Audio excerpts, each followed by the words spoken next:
Imagine if you found a wallet with thousands of dollars, enough to change your life forever, and no one was watching? This is the story of Amara, a poor homeless orphan who chose honesty over desperation. But what she received in return will leave you speechless. Stay tuned. Let's dive into this amazing story. Don't forget to subscribe if you're just tuning into this channel and give this story a thumbs up.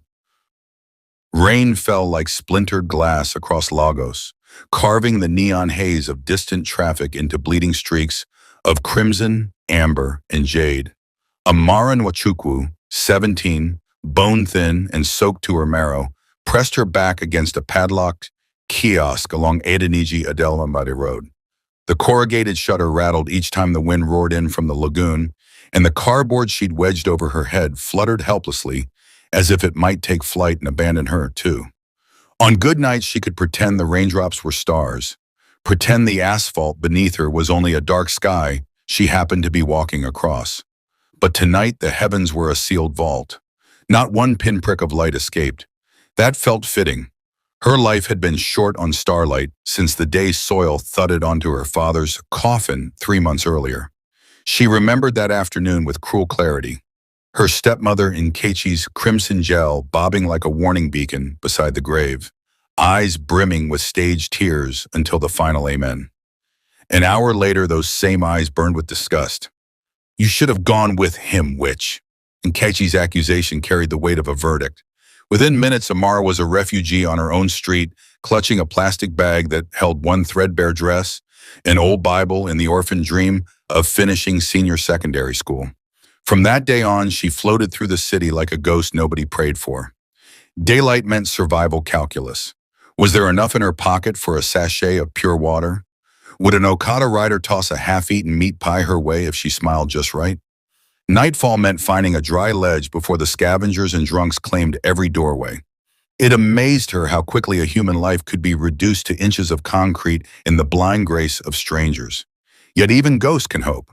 Around noon, huddled beneath the rusted eave of a newsstand, Amara caught whispered excitement sweeping through passerby conversations. A massive international trade fair had opened at Tafawa Balewa Square. Big companies, pop-up kitchens, at least temporary ones. One vendor needed 10 extra hands yesterday, someone said. Another was paying daily for leaflet distributors. If desperation had a taste, it tasted like possibility, Amara thought, her belly cramping at the memory of yesterday's only meal. 2 bananas beginning to brown. She set off on blistered feet, dodging danfos that belched exhaust like angry dragons. By the time she reached the square, the place was a living organism. Colorful banners snapping, Afro beats pounding from rival loudspeakers. The smell of suya colliding with cinnamon chin-chin and gasoline. For a heartbeat, she forgot she was hungry. Lagos's exuberance could trick anyone into feeling rich. Hope, however, can be a fickle creditor. The first stallholder, a broad-shouldered man selling imported phones, barely let her finish her pitch. "Look at your dress, my dear. My customers will think I employ destitutes." At a food truck, she offered to wash plates. The chef shook his head, gesturing at the laminated guidelines pinned to the canopy. Hygiene permit required, no exceptions.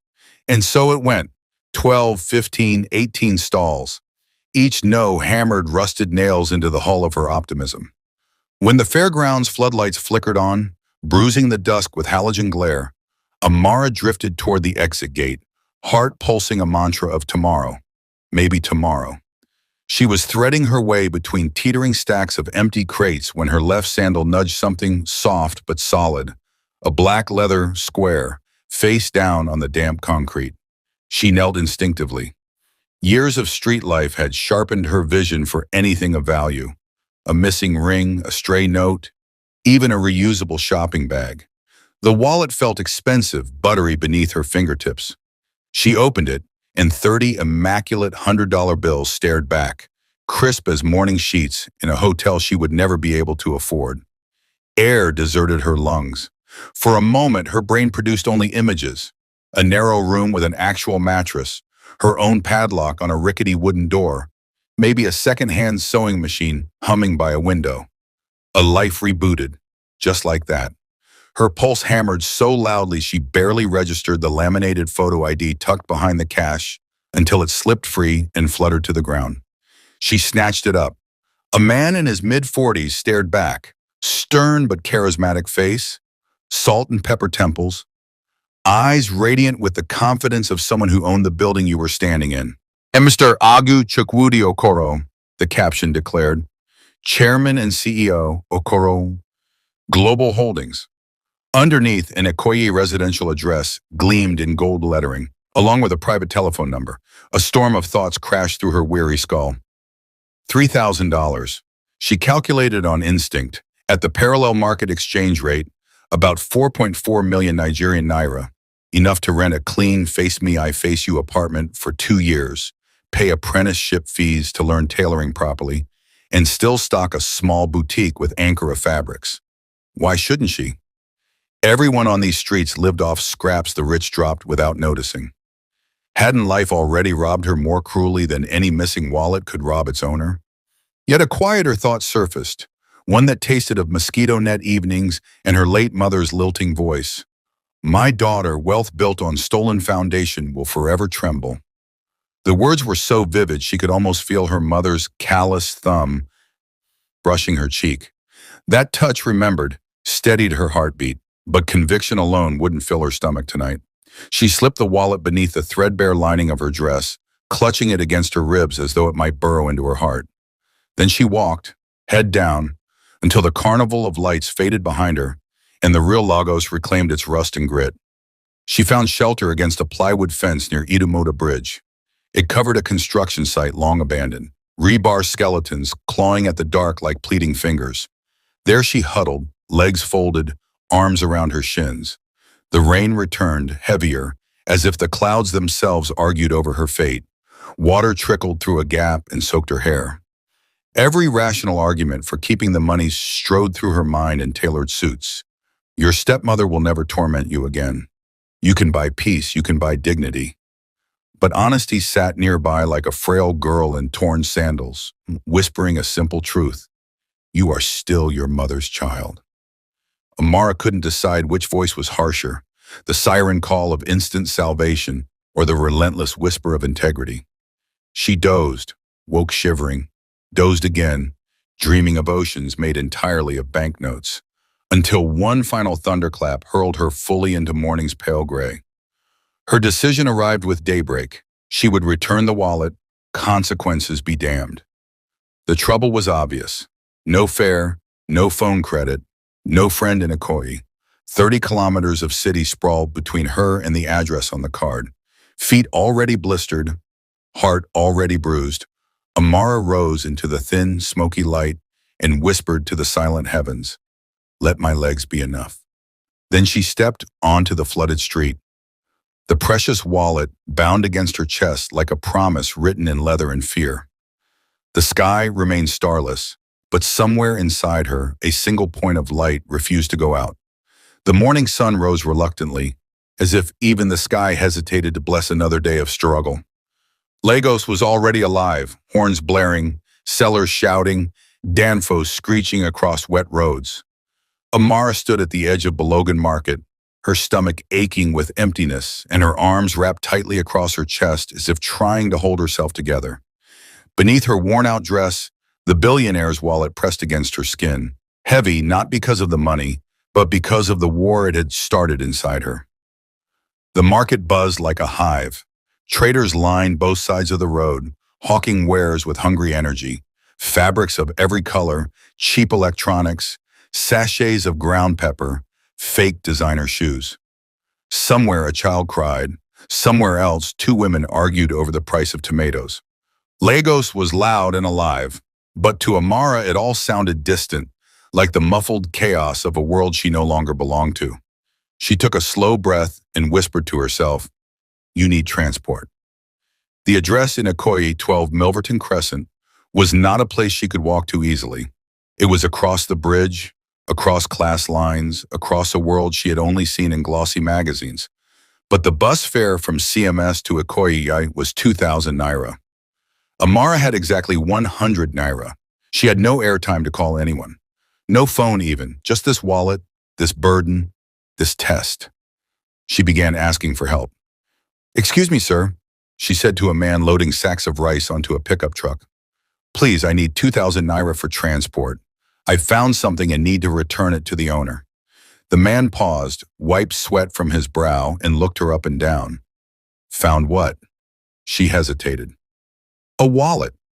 His eyes narrowed. "With money?" "Yes, but I want to return it." The man burst into laughter, shaking his head. "Ah, so God finally blessed you and you want to spit in his face?" He picked up a sack and walked away. "Better use it and escape poverty. Nobody go help you like this again." Amar's throat tightened. She moved to the next woman selling plantain chips. "Please, Ma, just 2,000 naira. I want to return something valuable I found." The woman looked suspicious. "Return? To who?" "A man in Ikoyi. I found his wallet." The woman blinked, then laughed, shaking her head. "My dear, you're not serious. You poor like this, and you're returning a rich man's money? You like suffering, Abi?" "Maybe your head no correct." Another woman standing nearby joined in. "Let me see the wallet first." Amara stepped back quickly. "No, I just need help getting there." "Then carry your legs and go." The woman hissed and turned away. She wandered the market for hours, asking, explaining, hoping for just one kind soul to understand. But all she received were mocking laughs, dismissive waves, and skeptical stares. By noon, her hope had withered. She slumped beside a gutter, exhausted and angry. "What if they were right?" a voice whispered inside her. "What if this is your blessing? Why should you return it to someone who already has everything?" She looked at the wallet again. Her hands trembled slightly as she opened it. The dollar notes were still there, clean, crisp, waiting. She could rent a small apartment in Mushin, start over, eat 3 times a day, find peace, her stomach growled. She hadn't eaten anything in almost 2 days. Her slippers were torn. Her body still ached from sleeping on bare concrete in the rain. "This is mercy," the voice said. "God has finally remembered you." But another voice, quieter, deeper, stronger, rose like a slow tide. "If you take what's not yours, how will your story ever be clean? Didn't Mama tell you? What does it profit a soul to gain comfort but lose its honor?" Amara bowed her head, the wallet resting on her knees. She remembered her mother's hands, hands that stitched torn uniforms for free, hands that held her close on stormy nights, hands that slapped her only once, and it was for lying. Her mother had nothing, but she carried herself like royalty because she lived with integrity. Tears stung Amara's eyes. "I'm not a thief," she whispered. "Even if I'm hungry." She stood. The decision was made. She would walk to Ikoyi. With blistered feet and an uncertain map in her mind, she set out. She had no Google Maps, no phone to check directions, only the memory of the last time she'd been close to the island, on a school trip long before her father died. She passed through Idumoda, then through CMS, walking along the edge of bridges, asking for directions at every turn. Some ignored her. Some shook their heads. One Okada man told her, "If you're going to Ikoyi on foot, you need the spirit of Elijah." But she smiled faintly and replied, "Then may that spirit carry me." She walked as if she were carrying gold on her chest, and in a way she was. Not just money, but something even rarer, a conscience unbought. As the sun dipped low, Lagos turned to gold and shadows. Her legs wobbled, her skin itched from sweat and dust, and still she walked. She slept that night beneath a tree, beside an abandoned shed, hugging her backpack like it was treasure. The mosquitoes came again, and so did the hunger. But so did the peace, and that was enough to get her back on her feet when the sun returned. She continued walking, driven not by the fear of lack, but by the conviction of doing what was right, even if it made no sense to the world. 2 voices had spoken, and she had chosen the harder one. By the second evening of her journey, Amara's feet had swollen inside her slippers. Every step sent a jolt of pain up her legs. Her mouth was dry, her vision occasionally blurred, and her once light skin had darkened under the sun, dust, and grime. But she kept going. Strangers stared as she trudged through Falomo. Some looked at her with mild curiosity, others with disgust. A few avoided her entirely, stepping away as if she carried disease. Her back ached from the weight of her backpack. But worse than the backpack was the wallet, hidden tightly inside her dress against her skin. It wasn't just money she was carrying, it was a war of principles, a test of dignity, a fire burning at the center of her chest. Finally, at midday on the third day, after crossing streets filled with SUVs and sirens, Amara arrived in Ikoyi. She knew she was close because the buildings had changed. Gone were the noisy markets and cracked walls. Here, glass buildings stood tall beside manicured lawns. Palm trees swayed over guarded gates. The air itself smelled expensive. People walked like they had somewhere important to be. Their shoes clicked confidently against the pavement. Amara looked down at her own, one slipper torn, her toe caked with dust. Her heart pounded with uncertainty. She approached a security officer outside a luxury cafe and showed him the card she had taken from the wallet. "Please," she said, her voice dry and cracked. "Can you tell me where this place is?" The man looked at the card, then at her. His brows creased in suspicion. "This is Milverton Crescent. That address is not far from here, but—" He paused, looking her up and down. "Who are you going to see?" She hesitated. "Mr. Agu Okoro." The man laughed lightly, handed the card back and said, "Be careful around here. They don't like surprises." Amara thanked him and continued walking. Her feet were trembling. She wasn't just tired, she was scared. What if they didn't believe her? What if they thought she was a thief? What if she had walked all this way only to be arrested? Or worse. She reached number 12, Milverton Crescent, and stopped in front of the largest gate she had ever seen. Black iron bars, gold-plated initials in the center. Okoro. Security cameras perched on every corner like silent watchers. The walls were so high they seemed to touch the sky. She stood there for a long time, unsure. Should she ring the bell? Should she shout? Would they even let her in?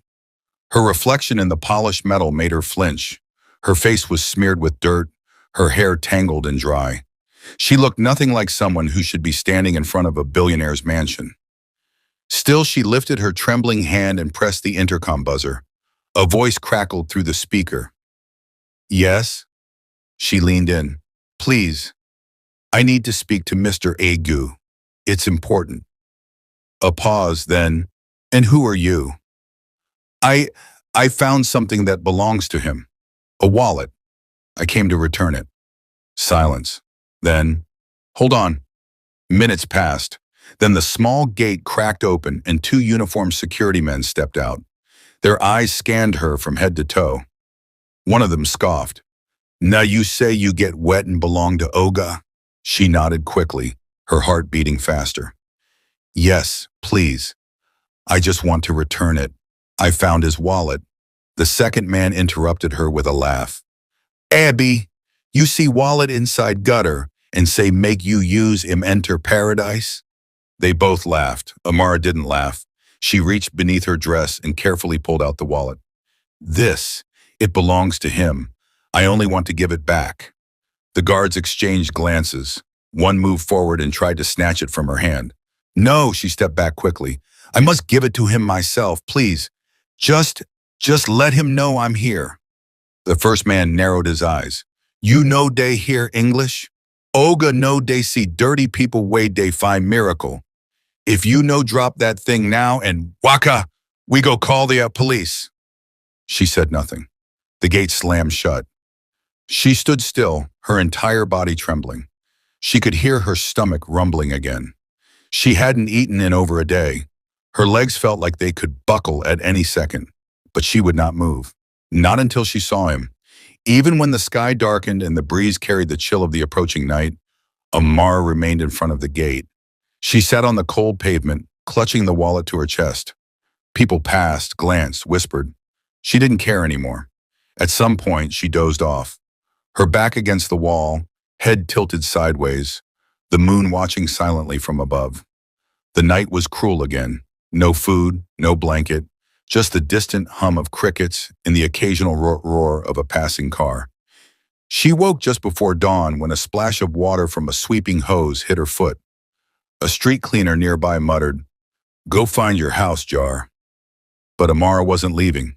As the first rays of sunlight began to stretch across Ikoyi's golden streets, the gates of number 12 finally creaked open.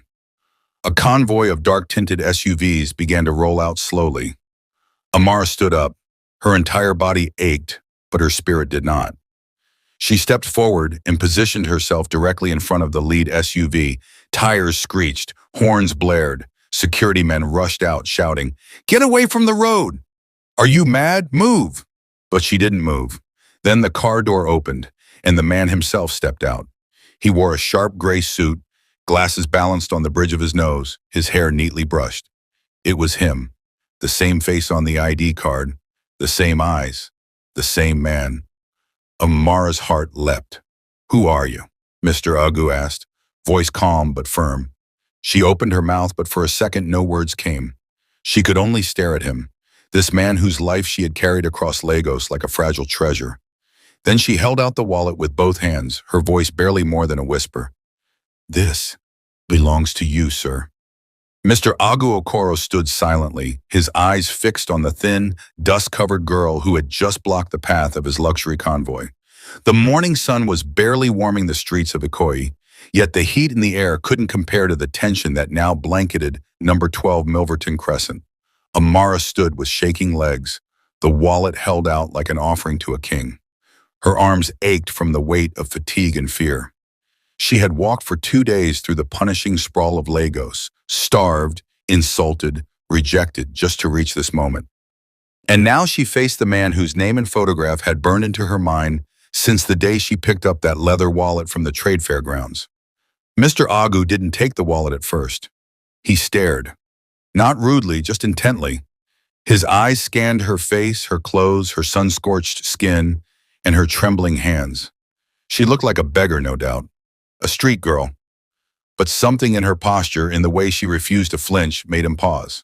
One of the bodyguards leaned toward him. "Sir, should we?" Agu lifted a hand. "No." He stepped forward, gently took the wallet from her hands, and looked down at it as if seeing it for the first time. He opened it slowly, inspecting the contents. All 30 bills were intact. His ID untouched. Even the hidden emergency card tucked behind the last fold was still there. He lifted his gaze back to her. "You found this?" She nodded. "At the trade fair, 3 days ago. I didn't know how to find you at first. I walked all the way here." "You walked?" "Yes, sir." Her voice broke slightly. "Nobody would give me money for transport, but I had to return it. It didn't belong to me."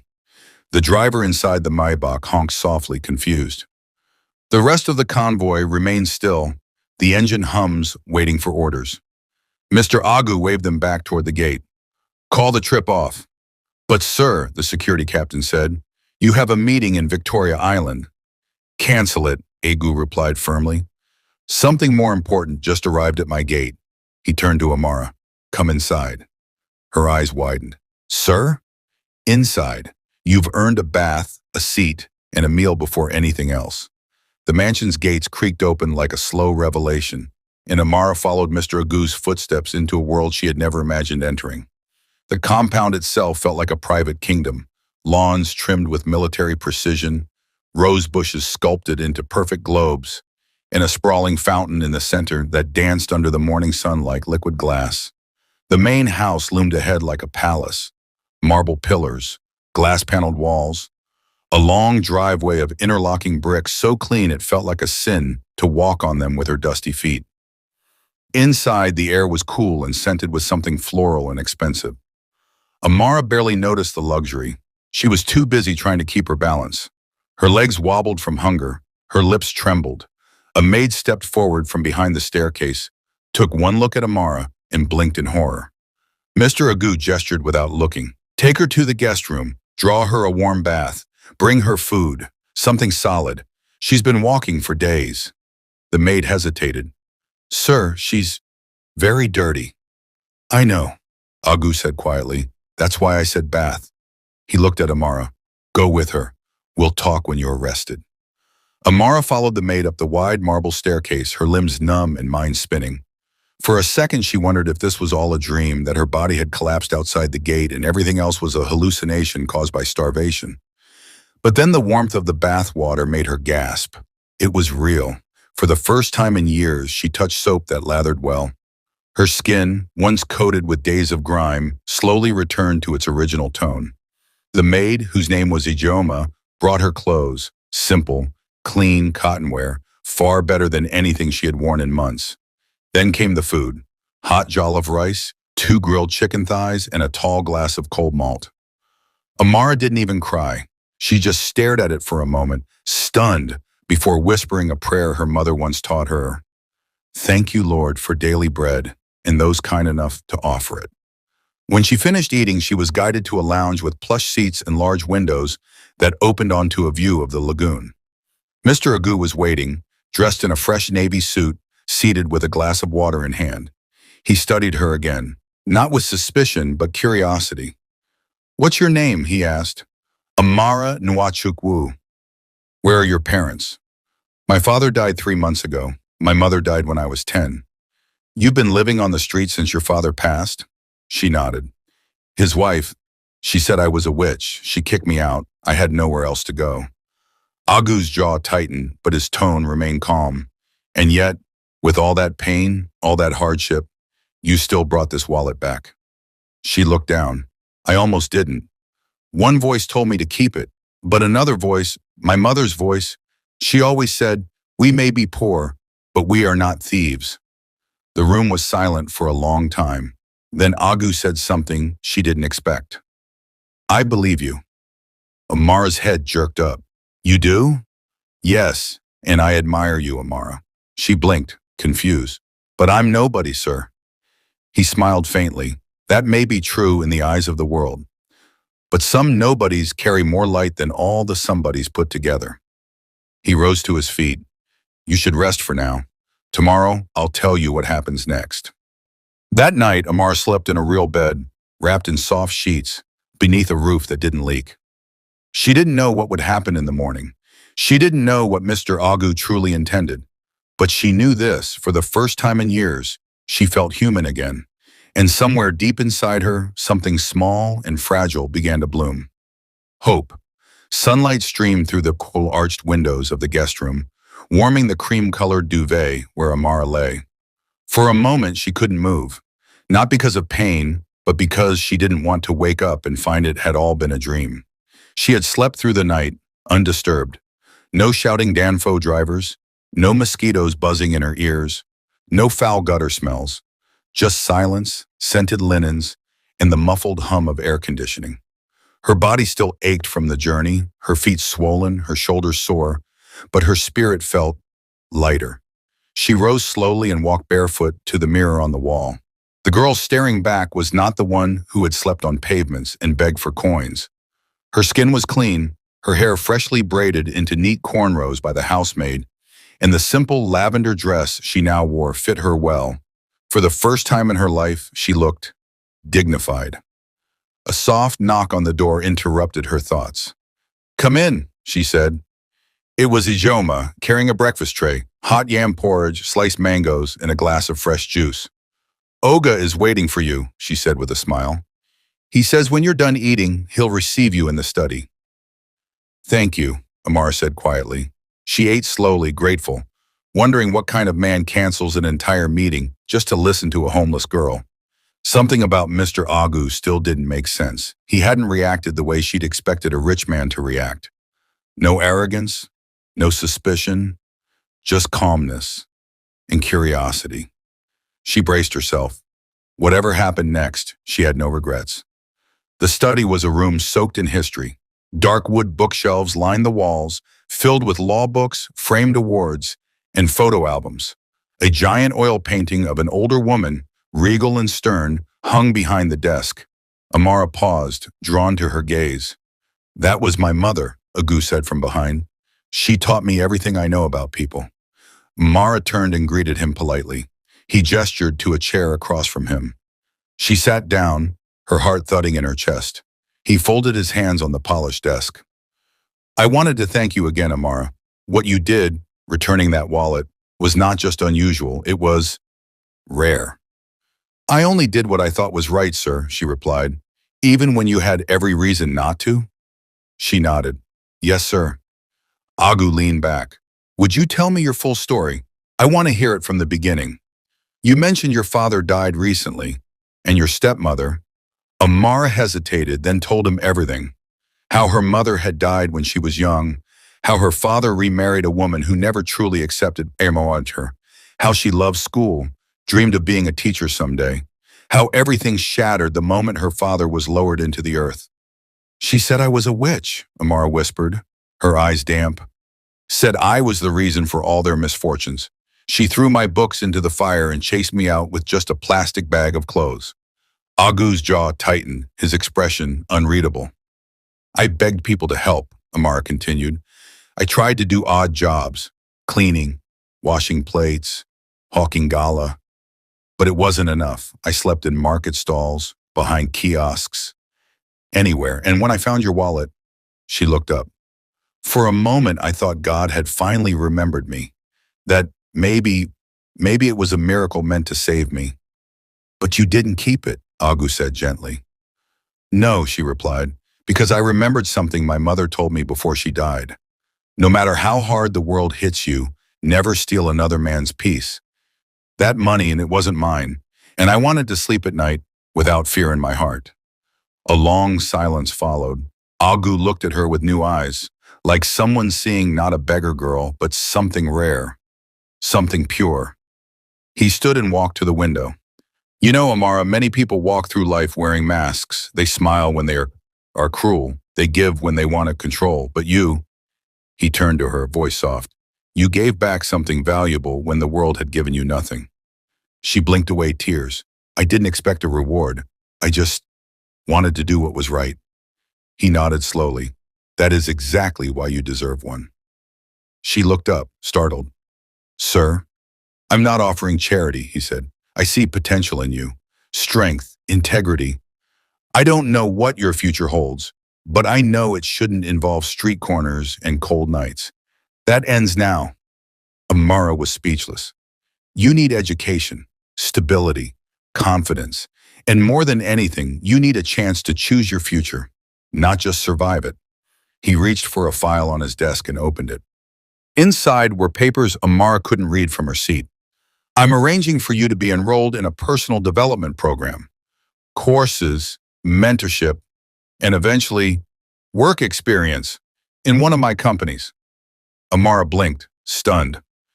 But I don't have qualifications. You have the one thing money can't buy, Agu replied, a clean conscience. His eyes grew distant for a moment, as if remembering something painful. The world doesn't reward people like you enough, but I will. Amara's voice cracked. Why are you being so kind to me? He smiled faintly. Maybe kindness is the only thing worth being rich for. That evening, Amara stood on the balcony of the guest suite, looking out at the lagoon. She felt both overwhelmed and peaceful. She didn't know what tomorrow would bring, but for the first time in years, she no longer felt forgotten. And deep inside, a quiet question began to form. Who exactly was this Mr. Agu? And why did he care so much about one lost wallet? She didn't know it yet, but the real answer was coming, and it would change her life forever. The next morning, Amara stood at the edge of the massive balcony, gazing out at the Lagos Lagoon as the wind tousled her now clean braids. The sky was wide and golden, and for the first time in her life, it didn't feel like it was falling on her. It felt like it was opening. The mansion behind her buzzed quietly with soft footsteps and staff in uniform. But she didn't hear any of that. Her thoughts were far away, on the road she had walked, on the voices that mocked her, on the pain she carried in her chest like a sealed box no one ever wanted to open. She still couldn't believe she was here. She turned as a voice called softly, Amara. It was Mr. Agu, now dressed in a crisp white shirt and dark slacks, a mug of tea in his hand. His expression was gentler this morning, almost fatherly.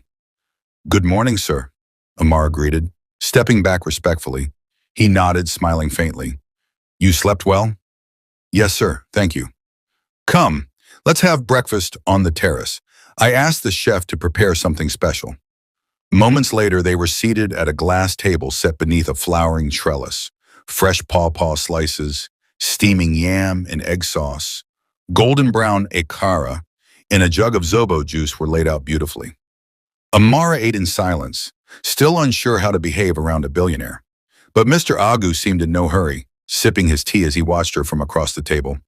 Then he said very calmly, "You are probably wondering why I'm doing all this." Amara looked up slowly, her spoon halfway to her mouth. "Yes, I've been wondering, sir." He set the cup down. "Good, you deserve to know." He leaned back, folding his hands. 2 years ago, I lost my mother. Her name was Mama Nunkem. She was the strongest, wisest woman I knew. She used to say something, "You cannot measure a person's worth by the weight of their wallet, but by the weight of their conscience." Amara listened closely, her breath caught in her chest. "She died suddenly. Heart attack," he said softly. "I was devastated. For weeks I couldn't think, couldn't work. The house felt empty.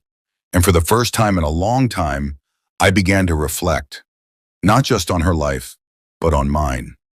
He stood slowly and walked toward the edge of the balcony. "Her death made me question the world I lived in, the people around me, my own staff, my business associates. So I came up with an experiment, something unusual.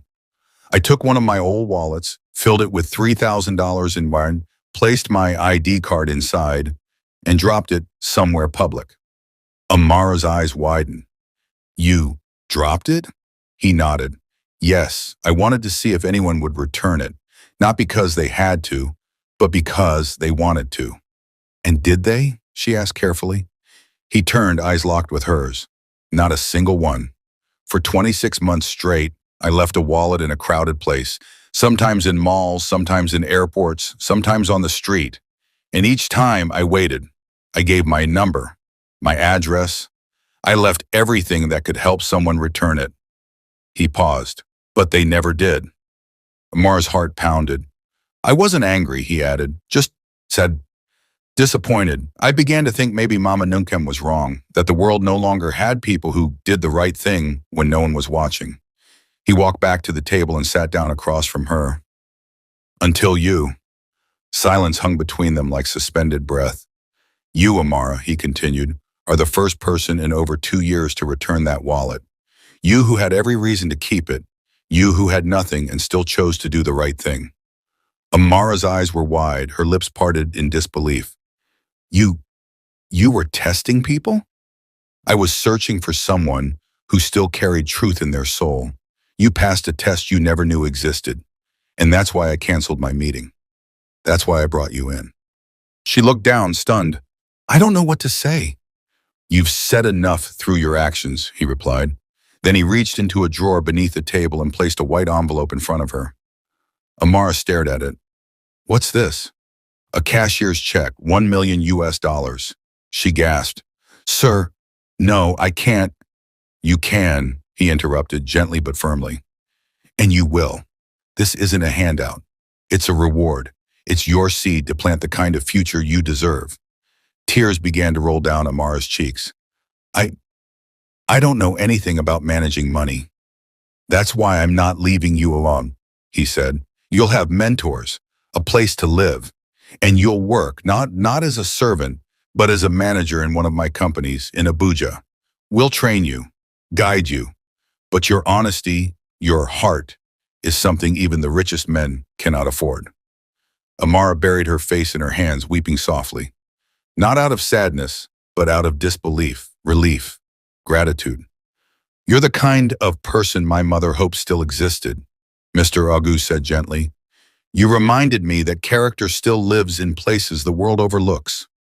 He stood and walked toward the edge again. The wind ruffled his shirt. "Mo. All those who ignored the wallets failed the test of conscience. But you didn't just pass. You inspired me to keep believing." Amara rose to her feet, her voice breaking. "Thank you, sir. Thank you. I don't deserve all this, but I'll make you proud." "I promise." Agu turned and smiled. "I know you will, Amara. I never doubted it." That night, as she lay in the same bed, no longer as a guest, but as someone with a future, Amara whispered a silent prayer to her mother.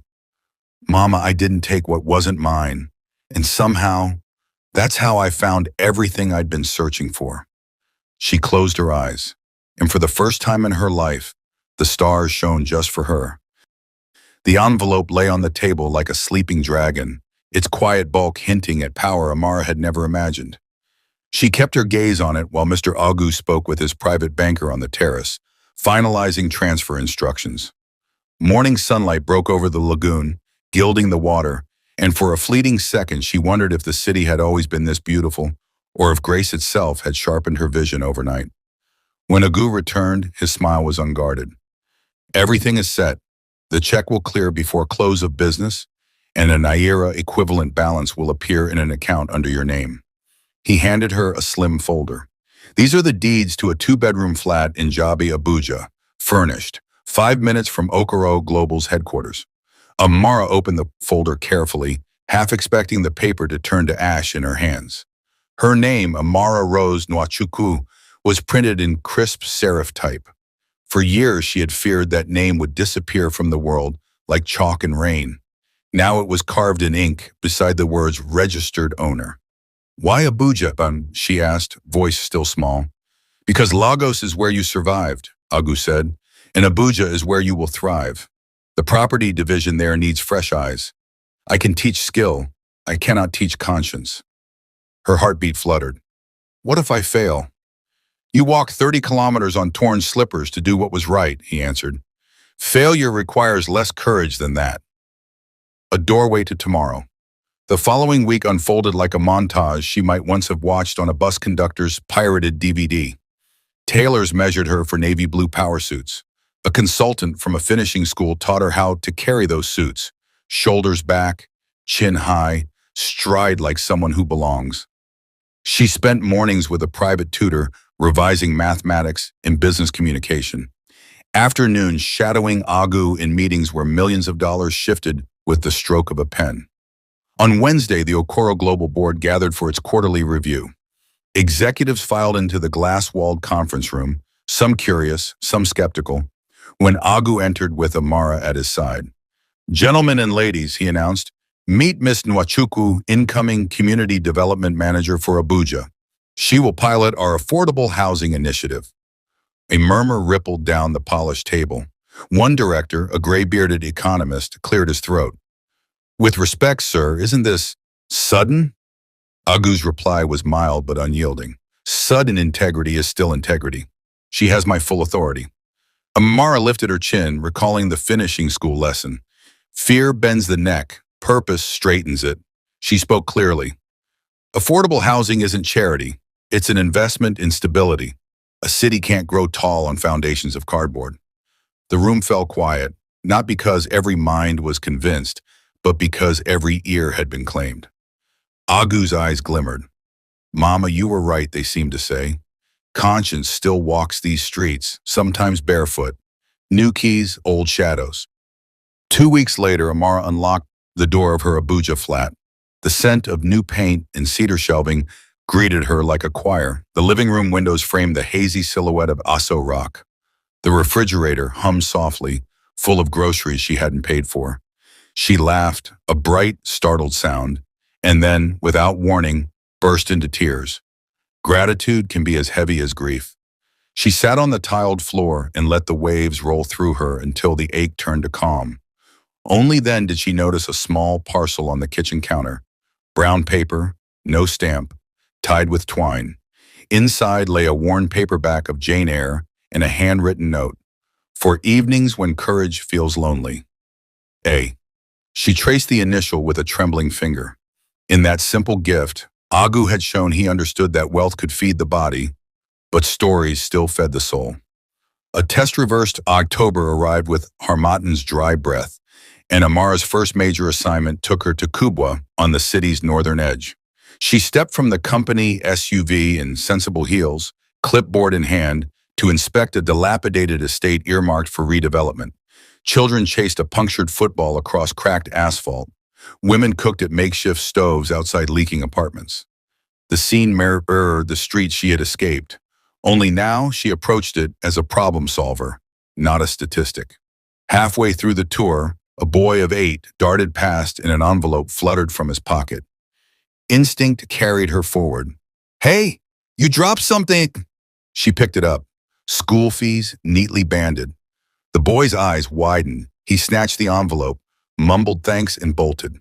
No inner debate this time. Integrity wasn't a battlefield anymore. It had become muscle memory. That night, journaling on her balcony, she realized Agu's test had been reversed. He once placed temptation in my path to find honesty. Today, life placed honesty in my path to prove growth. The stepmother's door news travels strange routes. One morning, her phone buzzed with an unfamiliar number.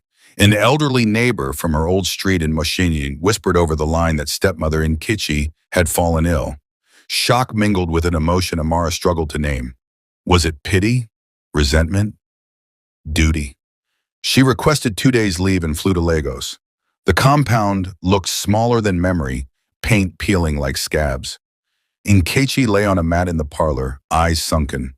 When she recognized Amara, well-fed, elegantly dressed, fear flickered across her features.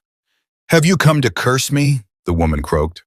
Amara knelt, taking the frail hand that once shoved her into darkness. "I came to forgive you," she said. From her handbag, she produced a glossy pamphlet for a private clinic in a deposit slip. "You will receive treatment. No one deserves pain." Tears leaked down Nkechi's cheeks. Redemption isn't always dramatic. Sometimes it's a silent handshake between past and present, witnessed only by the walls that remember every cruel word. The ribbon cutting, 6 months after her appointment, Amara stood before a row of pastel-painted townhouses, the first phase of Rose Gardens, a project she had named in honor of her late mother. Families queued to receive keys, reporters jostled for angles. The Minister of Housing delivered a speech about public-private synergy, but the crowd waited for the young manager whose story had gone viral, a Cinderella narrative retold on blogs and breakfast shows across Nigeria. Amara stepped to the podium. The December sun beat down. Cameras flashed. She did not read from notes. "I once slept on cardboard beside Idumota Bridge," she began. Gasps rippled. It was one thing to read a headline, another to hear the confession. "A stranger's kindness lifted me. Today, these homes are proof that kindness is an investment that pays compound interest." She lifted the ceremonial scissors, cut the ribbon, and the doors behind her swung wide. Children whooped, sprinting down freshly painted corridors that smelled of promise, not mildew. Their laughter rose like a choir. Amara caught Agu's eye in the front row. He nodded once, and in that gesture she read a benediction. Test passed, purpose embraced. Epilogue. Night without fear. That evening, Agu hosted a small celebration on a rooftop overlooking the Abuja skyline. Fairy lights twinkled. A saxophonist played low-key high-life tunes. As guests toasted the project's success, Agu guided Amara to the parapet. "I have something for you," he said, producing a slender leather case, the same make as the wallet she had returned. Her stomach fluttered. "Another test?" "No." He opened it. Inside lay a single brass key on a velvet cushion. "Board approval came in today. You're now Director of Community Impact, nationwide. The key is symbolic. It opens every site office we own." He paused, eyes bright in the city's glow. "Use it wisely." She closed the case, pressing it to her heart. "I'll try my best." "Your best changed my life," Agu replied softly. "And my mother, wherever she is, can rest easy." Later, long after the last guest had departed, Amara stood alone beside the railing. The sky, once starless, now glittered with distant fires. She recalled the night rain beat her under corrugated iron, the voice that said, "Keep it," and the louder whisper that said, "Don't." Had she yielded then, she might have slept on silk sheets bought with another man's sorrow. But she would never have known this deeper luxury, a life without fear of being found out. She opened the leather case again, letting the key catch moonlight. In its gleam, she saw a map of possibilities.